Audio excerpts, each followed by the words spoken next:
The Guardians have returned for Marvel Studios' Guardians of the Galaxy Volume 3, and you know what that means. Our favorite CGI pals are back together. That's right, I'm talking about Rocket and Groot.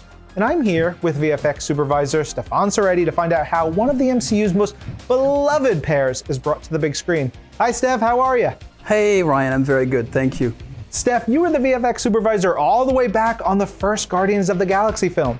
What was it like to get to introduce Groot and Rocket to the MCU? When we first introduced them in the first film, they were such weird characters that nobody was really expecting. There's that kind of like weird dynamic between the two of them that makes them iconic, and you kind of get attached to them quite quickly. Now in this third Guardians film, we dive even deeper into these characters. What was it like telling their stories through VFX? It's a very emotional film, this one. There's all these little moments that really create depth into the character. They're not just like animated characters, they're really part of the cast. So when you begin work on the film, how are the actors' performances captured on set? We're not using mocap, with the hundreds of cameras and all that stuff. We do reference shoot. So we have the actors, they're with us, we're filming the scenes, and we then give it to the animators, and it's hand animated. Literally hand animated. So it's a lot of artistry that comes into this. It's not at all a process that is automated. So we really shot the entire scenes on a virtual set where we could actually capture the motion of the camera, which was very important for James to use in our full CG scenes, the same type of camera operation that we use throughout the film to make it seamless with the rest of the film. We have an actor playing Rocket, we have some stand-ins for Groot, and that was really helpful actually for us. We ended up using his references quite a lot actually, even sometimes to the point where we had little moments where there's eyes rolling.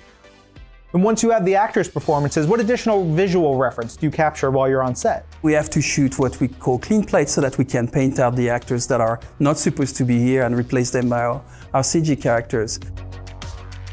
So we 3D scan all the sets, we capture the light with what we call light probes. We also had a company called Legacy that worked with us and created 3D versions from the drawings from VizDev of how these characters would look, with perfect fur and all the mechanical arms and things like that, so that we could have a good reference on set in terms of lighting. So that what we can do then is really recreate in the computer a virtual representation of the real world in terms of lighting, in terms of the space, in terms of everything that the CG actors have to interact with. When we integrate our characters within the plate, everything feels seamless and that they feel like they belong to the environment they're shot in. Okay, so you've gathered all that reference. How do you then actually go about creating and integrating the CG characters? The characters are so different from humans. We need to be able to actually take that performance from the actor and really translate it into the bones and the skeleton of these animals. We have a lot of shots that are like close-ups on their eyes, and there's a lot of emotion going. So we really worked on the detail of the pupil, the iris, everything, the eyes, the way the eyelids are kind of pushing, opening, the color, the level of darkness around the eyes, the wetness in the eyes. When you see a CG character animated, especially one with fur, there's a lot of things involved in that are extremely complicated. So if there's wind, we need to have a little bit of wind in the fur. If there's two CG characters touching each other, we need to do, the fur kind of, getting displaced by the motion. For Groot, when he's more young, his face is more malleable when you've seen him like as baby Groot. But as he grows to become more of a tree, we wanted to bring that kind of level of expression that was kind of very detailed in the first film. All these little details are helping us really bring the moments where it needs to be funny, the moments where we need to have the emotion. Once we've shot this, we start dropping very simple models of the characters. And then we get into what we call blocking animation at the vendor, which is a very rough animation, but it's a little bit more detailed. And then as we push through, we start getting, better animation, more finished animation, we start getting renders. It's a very long process. It's not something you press a button and you get it. You have to have a very talented animator and FX team.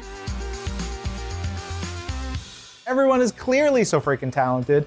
Steph, looking back at all of your work throughout the Guardians franchise, how does it feel to get to bring the story of these characters full circle? It's been very gratifying to go back to the origin of Rocket and Groot and telling that story, because that was a huge focus obviously for me and my teams on the first film, to make sure that these characters would be able to carry the story. And now that Rocket is really the centerpiece of this third film, it puts a lot of pressure on us, but also it's very gratifying to see the result coming together. Steph, thank you so much for joining me. Oh, that was a pleasure. Thank you so much for inviting me. Anytime. And everyone out there, go experience Rocket and Groot in Marvel Studios' Guardians of the Galaxy Volume 3 in theaters now.